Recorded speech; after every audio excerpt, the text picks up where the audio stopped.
आदाब, नमस्कार, good morning. आपका हमारे चैनल पर एक बार फिर से तहे दिल से स्वागत है। आज हम आपके लिए लाए हैं सिकंदर 2.0 की कहानी, एक बहादुर लड़की की दास्तान जिसने अपने भाई की हत्या का बदला लेने और अन्याय के खिलाफ लड़ने की सौगंध खाई। तो चलिए, आगे बढ़ते हैं अपनी कहानी की ओर। कहानी शुरू करने से पहले अगर आप हमारे चैनल पर पहली बार आए हैं तो कृपया हमारे चैनल को सब्सक्राइब करें और बेल आइकन दबाएं ताकि हमारी हर नई कहानी का नोटिफिकेशन सबसे पहले आपको मिले। तो चलिए कहानी शुरू करते हैं। गांव के मंदिर में जल रही अखंड ज्योति की लौ हवा के थपेड़ों से कांप रही थी, मानो किसी अनहोनी की आशंका से भयभीत हो। सुहानी, जो अपने भाई अर्जुन की मौत का बदला लेने की सौगंध खा चुकी थी, आंखों में आंसू लिए मां दुर्गा के सामने खड़ी थी। मां, जब तक अपने भाई की हत्या का बदला नहीं लूंगी, चैन से नहीं बैठूंगी, उसने प्रतिज्ञा की। 3 साल पहले ठाकुर रणवीर सिंह और उसके गुंडों ने अर्जुन को दिनदहाड़े मार डाला था। तब से सुहानी की दुनिया ही बदल गई थी। पहले वह एक मासूम चंचल लड़की थी, लेकिन अब उसकी आंखों में सिर्फ बदले की आग जल रही थी। अर्जुन की मौत के बाद गांव में भय और निराशा का माहौल था। ठाकुर रणवीर सिंह का अत्याचार बढ़ता जा रहा था। गरीब किसानों से जबरन लगान वसूला जाता, महिलाओं को परेशान किया जाता और विरोध करने वालों को बेरहमी से सजा दी जाती। लेकिन सुहानी डरने वालों में से नहीं थी। उसने अपने भाई की मौत का बदला लेने का निश्चय कर लिया था। सुहानी ने तलवारबाजी और घुड़सवारी सीखनी शुरू कर दी।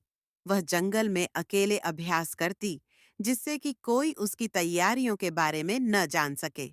इसी दौरान उसकी मुलाकात विक्रांत नाम के एक रहस्यमयी युवक से हुई।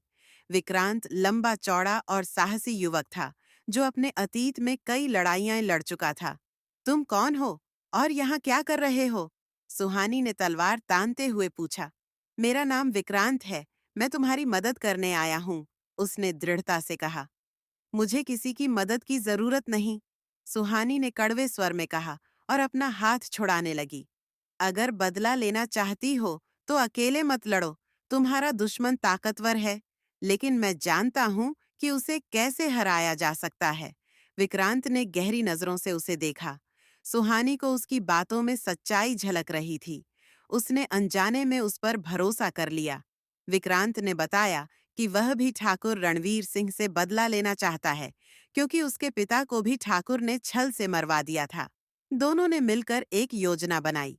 गांव के लोगों को ठाकुर के खिलाफ खड़ा करना आसान नहीं था, लेकिन विक्रांत की सूझबूझ और सुहानी की हिम्मत ने सबको प्रेरित किया। धीरे धीरे लोगों का गुस्सा भड़कने लगा। एक रात जब ठाकुर अपने महल में जश्न मना रहा था, सुहानी और विक्रांत अपने साथियों के साथ उसके किले में घुस गए। अब समय आ गया है इस अन्याय का अंत करने का, विक्रांत ने धीरे से कहा। ठाकुर रणवीर सिंह अपनी हवेली में शराब के नशे में डूबा हुआ था। जैसे ही वह अपने कमरे में गया, सुहानी और विक्रांत ने उसे घेर लिया। यह क्या कर रही हो लड़की? ठाकुर हंसने लगा। यह उस भाई की सौगंध है जिसे तुमने मारा था। सुहानी की आंखों में आंसू और गुस्से की ज्वाला एक साथ थी। ठाकुर ने बंदूक उठाने की कोशिश की, लेकिन विक्रांत पहले ही उस पर झपट पड़ा। दोनों के बीच जबरदस्त संघर्ष हुआ। अंत में सुहानी ने तलवार उठाई और एक ही वार में ठाकुर का अंत कर दिया। अगर आपको हमारी कहानी पसंद आई हो तो हमारे चैनल को लाइक, शेयर और सब्सक्राइब करना न भूलें।